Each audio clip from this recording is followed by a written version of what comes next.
Good evening. Today is November the 19th. And what I'd like to talk about today is the decline of Christianity. Over the past 3, 4 months, maybe a little bit longer, I have been deep diving into the history of religion. Of course, in my own lifetime, I have seen the drastic changes that have took place in Christianity. I can remember as a kid that on Sundays there was hardly anybody anywhere that was not in church. That was just a standing thing, and there was nothing open. Everything was closed so that everybody could go to church. And I have really come to believe that part of the beginning of it was we had prayer and the Pledge of Allegiance and Bible reading in school when I was in grade school.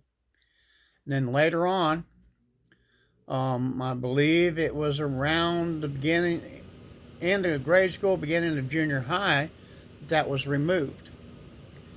And I really believe that was the start of a move and actually a long game. Because even as I continued through school, okay, we were taught basic things that we needed to know in order to be able to survive in life. We had shop classes, home ec. We were taught how to balance the budget. All this stuff was taught. And along with it, God was very evident in all of society. Whether you believed it or not, nobody judged you. If you said you didn't believe in God, that was your thing. Okay, nothing was said. But I believe that started a long time before, and has actually been a long game, because over the years, education has changed to where kids are not taught how to think for themselves. They're not taught basic needs that they would need to, say, start a career or, be able to take care of things on their own in life, making them dependent on others. And the biggest change that I've seen was the removal of God as far as being in charge and being able to help people and guide them, and replaced it with government. All of this is escalated and just gotten worse over the years. And then on top of that, you have men and women, okay, that were in the church, but there was no evidence of it in their lives outside the church. You've seen less and less religious people getting involved in government. Because I can remember as a young man, we were told, oh, religious people don't belong in government. Well, I have learned that that's a lie, that we should have been involved in government all the way through it. You can look at our society and see what happened when we left God at the curb. So, you have churches that are afraid to teach the full Bible. And on top of that, I personally believe that you have people in church teaching that don't believe the Bible. And so they won't teach the stuff that people really need to know. Church leadership, I've watched it over the years, has suffered so many setbacks because church leaders wound up and weren't standing strong in faith, weren't staying prayed up.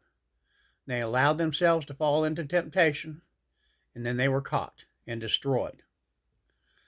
The problem and the cure is actually one and the same thing.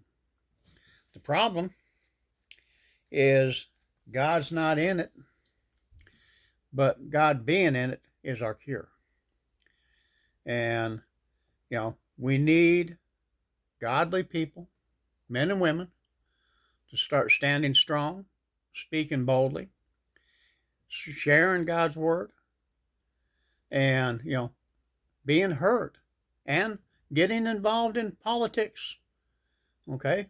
Put godly people in these offices, people that are going to follow the rule of God. That is what we need. And I'm not talking just any one, Christianity, Pentecostal, Catholic, you name it. Okay? I'm talking all denominations need to be getting together and preaching and teaching the entire Bible and the truth that's written thereof. And that they need to have that in their game pack when they go to running for office, so that, they can be trusted to do what's right in the eyes of God, not man. So, we need to gather together in faith, and we need to declare that God's word is truth. And the power therein is what we need to straighten things out. So I pray blessings over each and every one of you. I got into a discussion about this earlier today with a dear friend, and I thought I need to do a video on this. So I love y'all. I will talk to you tomorrow.